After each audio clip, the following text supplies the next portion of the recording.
ماہ رمضان المبارک کا چاند دیکھ کر یہ تین کام کرنے والا شخص ماہ رمضان المبارک کے مہینے میں لاکھوں نہیں، ہزاروں نہیں، کروڑوں نہیں، اربوں کا مالک بن جاتا ہے، کیونکہ ماہ رمضان المبارک کا وہ بابرکت مہینہ ہے جس کی عظمت اور فضیلت کو اللہ تعالیٰ نے خود قرآن کے اندر بیان فرمایا۔ لوگ ہر سال ماہ رمضان کا چاند دیکھ کر یہ تین کام کرتے ہیں، جو بھی کرتا ہے اس کا گھر مال و دولت سے بھر دیا جاتا ہے، کیونکہ رمضان المبارک کا مہینہ اللہ تبارک و تعالیٰ کی بڑی عظیم نعمت ہے۔ اس مہینے میں اللہ تبارک و تعالیٰ کی طرف سے انوار و برکات کا سیلاب آتا ہے، اس کی رحمتیں موسلا دار بارش کی طرح برستی ہیں، مگر ہم لوگ اس مہینے کی قدر و منزلت سے واقف نہیں ہیں، کیونکہ ہماری ساری فکر اور جد و جہد مادیت اور دنیاوی کاروبار کے لیے۔ اس مہینے کی قدردانی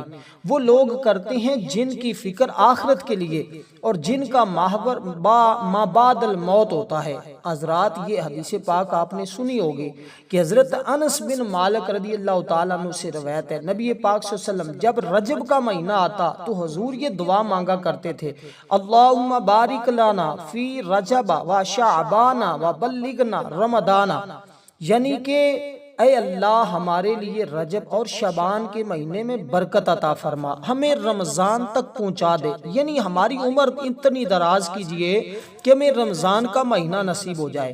اس لیے آپ غور کریں کہ یہ مہینہ کتنی عظمتوں والا ہے۔ ماہ رمضان آنے سے 2 ماہ پہلے ہی اس مہینے کا انتظار کیا جاتا تھا، اب تو ماہ رمضان کے آنے میں کچھ دیر ہی نہیں ہے، بس چاند ظاہر ہو چکا، آپ دیکھتے ہی دیکھتے رمضان کا مہینہ آ گیا اور پھر یہ گزر جائے گا برکتوں والا مہینہ۔ وہ لوگ بڑی غفلت میں ہیں، وہ لوگ بڑے خسارے میں ہیں، وہ لوگ بڑے نقصان میں ہیں جو ماہ رمضان المبارک کو سستی میں، غفلت میں اور اپنی نااہلی میں گزار دیتے ہیں۔ اس لیے دوستو، اس سے پہلے کہ چاند رات اگر آپ یہ کام کر لیتے ہیں، آپ کا مقدر سمجھ جاتا ہے، آپ کی قسمت بدل جاتی ہے، آپ کی تقدیر کے فیصلے ہو جاتے ہیں۔ سب سے پہلے چاند رات میں آپ جہاں بھی دنیا کے جس کونے میں بھی ہیں، جہاں بھی آپ اعلان سنتے ہیں کہ ماہ رمضان کا چاند نظر آ گیا ہے، آپ نے فوری طور پر وضو کر لینا ہے۔ باوضو ہو کر اپنے گھر میں کسی بھی جگہ بیٹھ جائیں، جہاں بھی ہیں، سفر کر رہے ہیں تو سفر میں یہ 3 کام کر لیں، گھر میں ہیں تو گھر میں یہ 3 کام کر لیں، دکان پہ بیٹھے ہوئے ہیں تو وہی 3 کام کر لیں۔ مطلب جس بھی مصروفیت میں ہیں، اگر سارے کام، ساری مصروفیات چھوڑ کر بھی یہ کام کرنے پڑیں تو ضرور کر لیجئے گا، کیونکہ اس کے کرنے سے آپ کی ہر دعا قبول ہو جاتی ہے، آپ کی کوئی دعا رد نہیں ہوتی، ہر دعا کی قبولیت ہو جاتی ہے۔ کیونکہ اس لیے کہ یہ مہینہ رمضان کا مطلب کیا ہے؟ اس کا مطلب ہوتا ہے جلسہ دینے والا۔ اس مہینے کا نام اس لیے رکھا گیا کہ اسلام میں سب سے پہلے یہ مہینہ آیا تو سخت گرمی تھی، جلسہ دینے والی گرمی، لیکن بعض علماء کہتے ہیں اس مہینے میں اللہ تبارک و تعالی اپنی خاص رحمت سے روزے دار بندوں کے گناہوں کو جلسہ دیتے ہیں، معاف فرما دیتے ہیں، اس لیے اس مہینے کو رمضان کہتے ہیں۔ رمضان کا مہینہ خاص رحمت کا مہینہ ہے۔ اللہ تعالیٰ یہ مبارک مہینہ اس لیے عطا فرمایا کہ 11 مہینے انسان دنیا کے دھندوں میں رہتا ہے، جس کی وجہ سے دلوں میں غفلت پیدا ہو جاتی ہے، روحانیت اللہ تعالیٰ کے قرب میں کمی واقع ہو جاتی ہے۔ تو رمضان المبارک یہ آدمی کو اللہ کی عبادت کر کے اس کمی کو دور کرا سکتا ہے، دلوں کی غفلت زنگ کو دور کیا جا سکتا ہے، تاکہ اللہ کا قرب حاصل ہو، زندگی کا ایک نیا دور شروع ہو جائے۔ جس طرح کسی مشین کو کچھ عرصہ استعمال کرنے کے بعد اس کی سروس اور صفائی کرانی پڑتی ہے، اسی طرح اللہ تعالیٰ نے انسان کی صفائی اور سروس کے لیے یہ مبارک مہینہ مقرر فرمایا ہے۔ اب آپ نے سب سے پہلا کام، جیسے میں نے کہا، باوضو ہو کر آپ بیٹھ جائیں اور آپ نے سب سے پہلے اللہ تعالیٰ کی بارگاہ میں اپنے پچھلے گناہوں سے توبہ کر لینی ہے۔ یا اللہ، جو مجھ سے زندگی میں گناہ ہوئے ہیں، جو مجھ سے خطائیں ہوئی ہیں، جو مجھ سے بھول ہوئی ہے، باری تعالیٰ یہ تیرا بابرکت مہینہ شروع ہونے والا ہے، ہو چکا ہے، میں تیری بارگاہ میں پکی سچی توبہ کرتا ہوں یا کرتی ہوں۔ خواتین بھی، مرد حضرات بھی، سب لوگ اسی ترتیب کے ساتھ اللہ کی بارگاہ میں استغفار کریں گے۔ دیکھیں، انسان گناہوں کا پتلا پتلا ہے، اس سے بار بار گناہ سرزد ہو جاتے ہیں۔ انبیاء کی تخلیق ہی ایسی ہے کہ وہ ان شروں سے، گناہوں سے پاک ہے، معصوم ہے۔ توبہ استغفار، جب انسان خطا کا پتلا ہے تو ان خطاؤں کے ازالے کے لیے قرآن کریم نے ہدایت کی ہے اور رہنمائی کی ہے۔ چنانچہ سورۃ آل عمران کی ایک آیت میں اللہ تعالیٰ فرماتا ہے، میرے کچھ بندے ایسے ہیں جن کا حال یہ ہے، اگر کبھی کوئی گناہ کا کام ان سے ہو جاتا ہے یا ان سے کوئی گناہ ہو جائے، یعنی اپنے اوپر ظلم کر لیتے ہیں، تو فوراً انہیں اللہ یاد آ جاتا ہے اور وہ اللہ سے اپنے اس گناہ کی معافی مانگنے لگ جاتے ہیں، استغفار کرتے ہیں، کیونکہ وہ جانتے ہیں اللہ کے سوا اور کون ہے جو گناہ معاف کر سکتا ہو۔ یہ وہ لوگ کبھی جان بوجھ کر اپنے گناہوں پر اصرار نہیں کرتے۔ اس آیت میں اللہ تعالیٰ نے یہ بیان فرمایا کہ کسی سے گناہ سرزد ہو جائے تو اسے چاہیے فوراً اللہ کو یاد کرے۔ ایسے لوگ اللہ کو بہت پسند ہیں۔ یہ لوگ گناہ کے بعد فوراً توبہ اور استغفار کرنے لگتے، اللہ کی طرف رجوع کرتے ہیں، گناہوں پر جمتے نہیں۔ ایسے لوگوں کو اللہ مغفرت اور دخول جنت سے نوازے گا۔ امام ابن کثیر نے بھی لکھا ہے، حضرت انس بن مالک فرماتے، جب یہ آیت اتری تو شیطان چیخیں مار کر رونے لگا۔ شیطان نے کہا، اے میرے رب، تیری عزت اور جلال کی قسم، جب تک تیرے بندوں کی روحیں ان کے جسموں میں رہیں گی، وہ زندہ رہیں گے، میں انہیں گمراہ کرتا رہوں گا۔ اللہ تعالیٰ فرماتا ہے، میری عزت اور جلال کی قسم، جب تک میرے بندے مجھ سے استغفار کرتے رہیں، میں مسلسل ان کو بخشتا رہوں گا۔ اب آپ نے کون سا دعا پڑھنی ہے، کس کے بعد گناہوں کی بخشش ہو جاتی ہے، وہ دعا کون سی ہے، اس کو آپ نے صرف 70 مرتبہ پڑھنا ہے۔ یہ آپ کا سب سے پہلا کام ہوگا، یہ سب سے پہلا عمل اور پہلا وظیفہ ہوگا۔ 70 مرتبہ یہ دعا پڑھنے کے بعد 70 سال کے بھی گناہ ہوں تو رب معاف فرما دیتا ہے۔ تو اس لیے دوستو، آپ نے یہ کلمات پڑھے، یہ آپ کا پہلا کام مکمل ہو جائے گا۔ وہ دعا سن لیجئے گا، بالکل آسان سی ہے، اس میں اللہ کی حمد ہے، اللہ کی تعریف ہے۔ رسول پاک صلی اللہ علیہ وسلم خود روزانہ 70 مرتبہ استغفار کرتے تھے۔ احادیث مبارکہ میں اس کی بہت زیادہ فضیلت ہے۔ حضور فرماتے ہیں، جو شخص استغفار کی کثرت کرتا ہے، مسلسل استغفار کرتا ہے، اللہ اس تعالی ہر تنگی اور پریشانی سے اس کے لیے راستہ نکال دیتا ہے۔ اللہ تعالیٰ ایسے آدمی کو غم سے نجات اور رہائی نصیب کرتا ہے، اور اس آدمی کو اللہ تعالیٰ ایسی جگہ سے روزی پہنچاتا ہے جہاں اس کا گمان بھی نہیں ہوتا۔ اس سے معلوم ہوتا ہے ایسی جگہ سے اللہ اسے رزق عطا فرماتا ہے۔ یہ حدیث ہمیں یہ تعلیم دیتی ہے، ہم کثرت کے ساتھ اللہ تعالیٰ کی بارگاہ میں استغفار کریں، اپنے کاموں میں بھی مشغول ہوں تب بھی استغفار کرتے رہیں۔ 3 بڑے فائدے حدیث پاک میں۔ ایک فائدہ یہ کہ استغفار کی برکت سے ہمیں پریشانیوں سے نجات ملتی ہے، آدمی کسی پریشانی میں مبتلا نہیں ہوگا، اللہ تعالیٰ پریشانیوں سے نکال دے گا۔ دوسرا فائدہ، ہر غم سے ہمیں نجات مل جائے گی۔ تیسرا فائدہ، اللہ تعالیٰ ایسی جگہوں سے روزی دے گا کہ غیب کے خزانے ہمیں اللہ تعالیٰ عطا کر دیتا ہے۔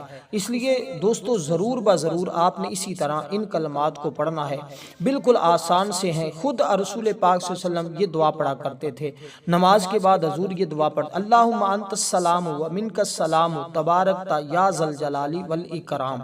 یہ حضور پاک خود دعا پڑھا کرتے تھے۔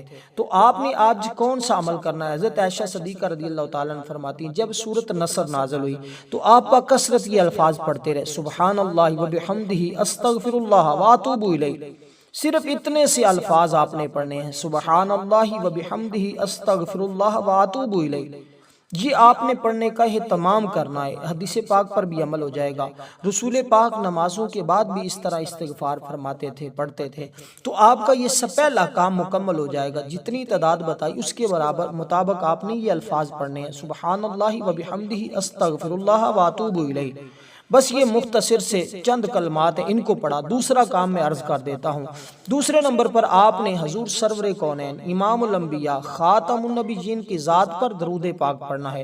دیکھیں، حدیث پاک میں مختلف قسم کے استغفار کے کلمات موجود ہیں، لیکن میں نے جو آپ کو بتائے ہیں یہ انتہائی مجرب ہیں۔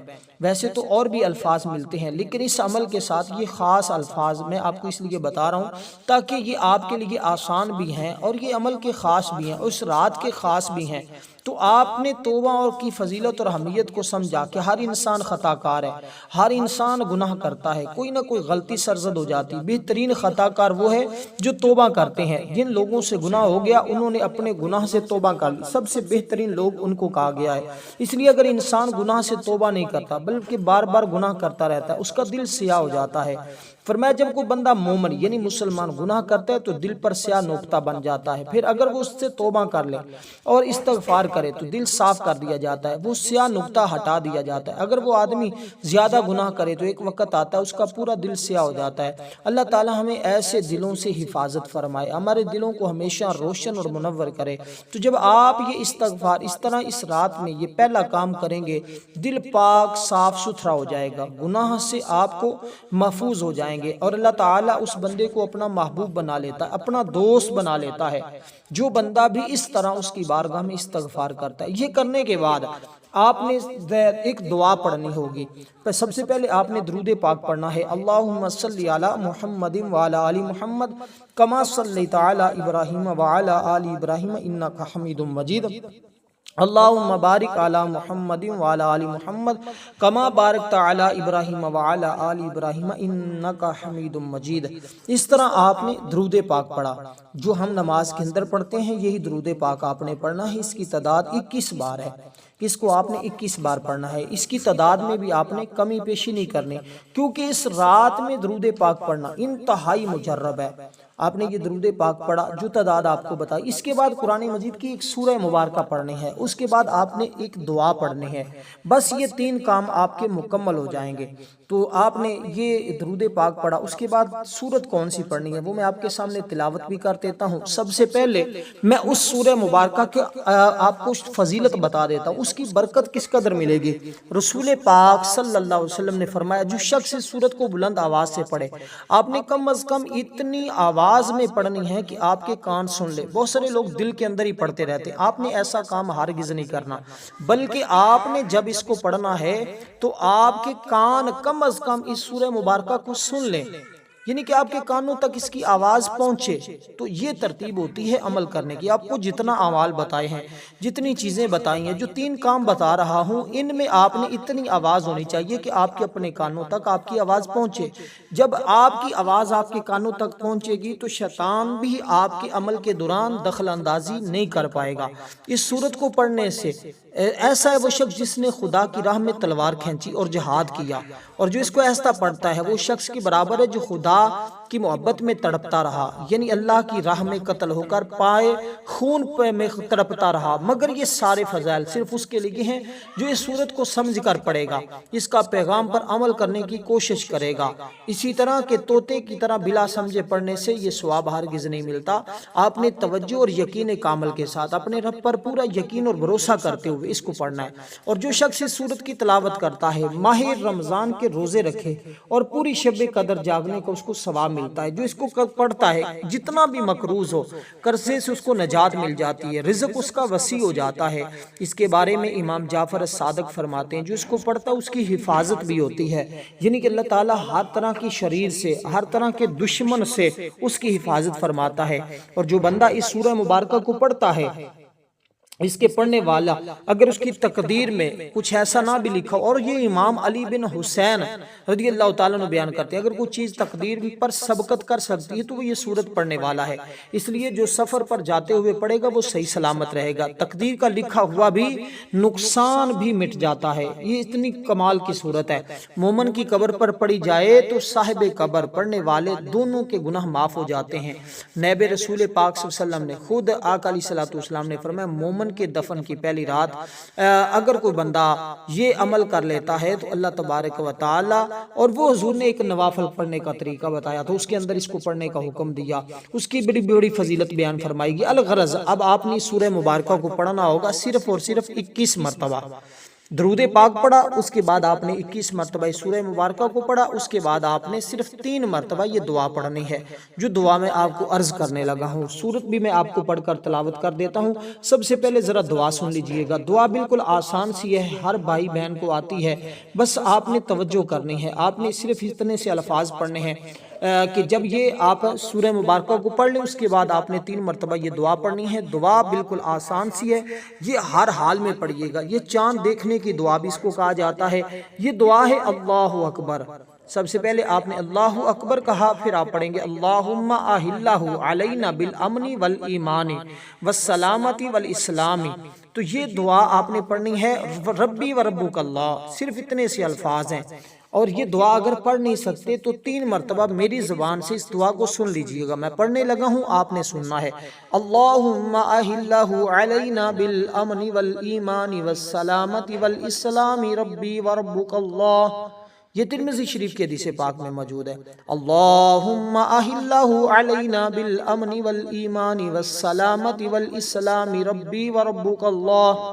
اللہم اہلہ علینا بالامن والایمان والسلامت والاسلام ربی و ربک اللہ۔ تو آپ نے اس دعائے مبارکہ کو سنا، اس کے بعد آپ نے پڑھنا ہے آمین آمین آمین، 3 بار آپ نے آمین کہنا ہے۔ لیکن اس سے پہلے آپ نے سورۃ القدر یعنی بسم اللہ الرحمن الرحیم انا انزلناه فی لیلۃ القدر وما ادراک ما لیلۃ القدر لیلۃ القدر خیر من الف شہر تنزل الملائکۃ والروح فیہا باذن ربہم من کل امر سلام ہی حتی مطلع الفجر۔ اس کا عمل کیا، اس کے بعد 3 مرتبہ اس دعا کو پڑھا، اور چاند رات ہماری خصوصی دعا ہے، جو شخص اس کے اندر اپنا نام شامل کروانا چاہتا ہے 10 بار درود پاک پڑھے، کمنٹ میں نام لکھے، ویڈیو کو لائک ضرور کیجئے گا۔ والسلام ورحمۃ اللہ۔